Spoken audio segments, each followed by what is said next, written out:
Hi everyone, my name is Melissa with CommunicateWithAngels.com. I'm your guide to all things spirituality to help you find your purpose in life, connect with your angels, develop your intuition, and just kind of enjoy the journey.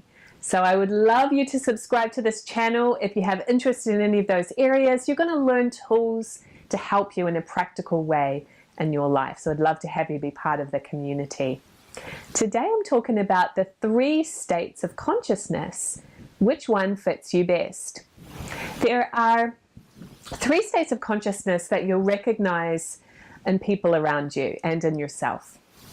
And it has to do with the balance of your intellectual and your feeling natures. We have both of these aspects to our personalities while we're here on planet Earth. The intellect is the logical, analyzing, dissecting, proving part of you. The feeling nature is your intuition and your experiences.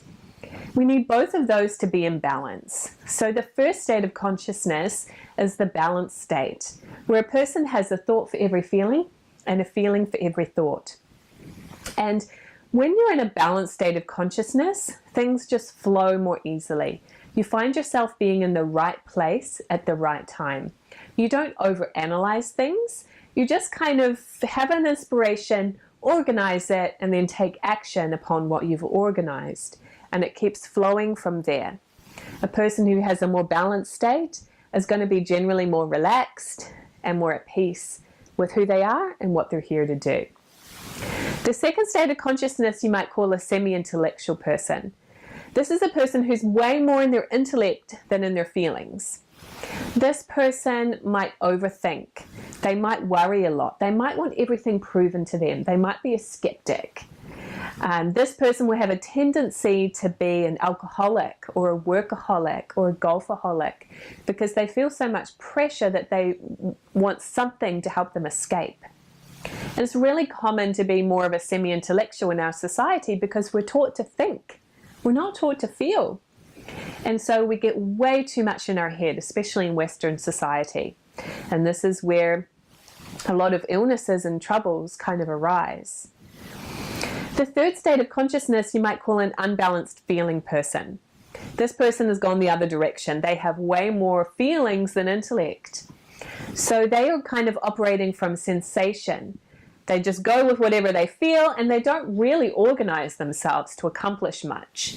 So they might find that they're scattered or they're going from one thing to another without really accomplishing much. They feel disorganized. They forget things. And they do more for other people and leave themselves out. So which one of those 3 states do you find yourself in most of the time? If you're not sure, here's a clue. Think of your 5 best friends. Where would you place them? In a more balanced state, in a more semi-intellectual state, or in a more unbalanced feeling state? And guess what? That's probably where you are too, where your top 5 friends lie. So if you are out of balance at this time, the key is not to lessen the part that's overdeveloped, but actually to bring up the part that's underdeveloped. So if you fall into that semi-intellectual state, because I know most of the time I'm balanced now, but if I get out of balance, I'm going to go in that direction. I'm going to start being overthinking, right? Thinking so much that I'm actually talking myself out of my ideas. I'm coming up with all the reasons why it won't work. Or I'm thinking about how am I going to do this before I've even really stepped into it and made a decision. Mental gymnastics, okay? So if you can relate to that, the key is not to go, okay, I've got to think less. It's actually to bring up your intuition more. To have more practices where you're using that part of you. You know, go along to an intuitive development group. I invite you to check out newspiritualhorizons.com.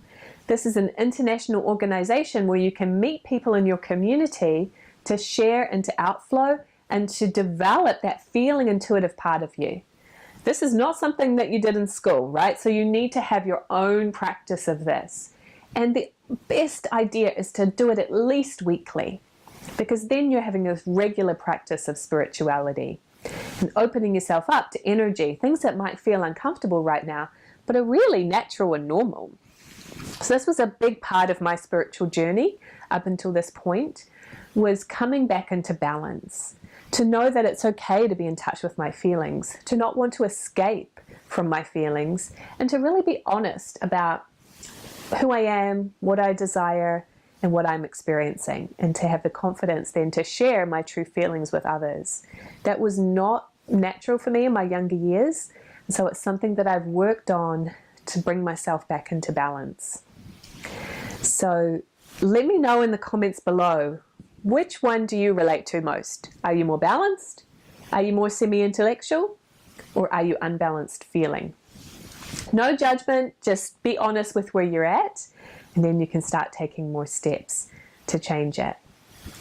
If you'd like to learn more about your intuitive gifts, I invite you to a free PDF I have sharing about the 4 different intuitive gift types, so you can understand more about the gifts that you have. So I've posted that link below, and please subscribe to this channel. I share these videos every week, and I look forward to talking to you in the next one. Have a great day.